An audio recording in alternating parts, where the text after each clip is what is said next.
Jannatqa ең бірінші біздер кіреді екенбіз.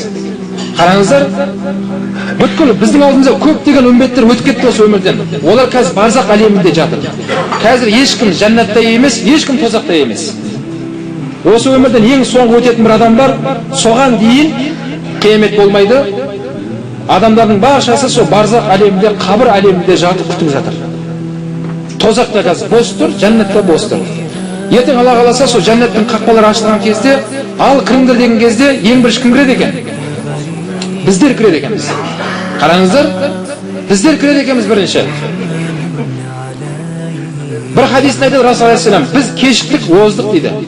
Кешіктік дегені ең соңғы үмбеттік болды дегені. Оздық дегені ең бірінші біз жәннатқа кіріп кетеміз дейді пайғамбар алейхиссалам. Хадисінде айтады Расул алейхиссалам, нахнул ахарун ауалун яумал қияма. Біз ең соңғы үмбет болғанымызбен, бірақ қияметте ең алғашқы біз болып тұрамыз деді. Ва нахну ауал ман ядхулул жанна. Біліп қойыңыздар, ең бірінші жәннатқа біз кіреміз дейді Расул алейхиссалам. بعيد أنه أوتوا الكتاب من قبلنا وأوتيناه من بعدهم فاختلفوا فهدنا الله لما يختلفوا فيه من الحق. Janab, біздің алдымызда кітап түскен адамдар болса да, бірақ Алла Тағала бізді олардан артық көріп, бізді алдына шығарып жіберді.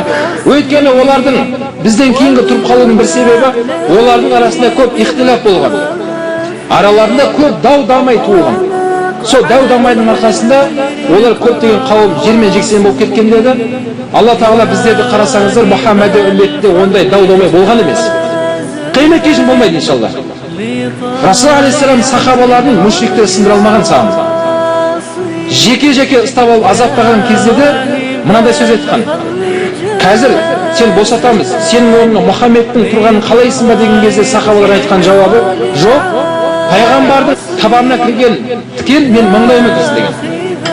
Мен ешқашан Мұхаммедті мен орныма тұрғанын қаламаймын деп сахабалар қас қайып тұрып сол өлімде осындай ажал құшқан солар.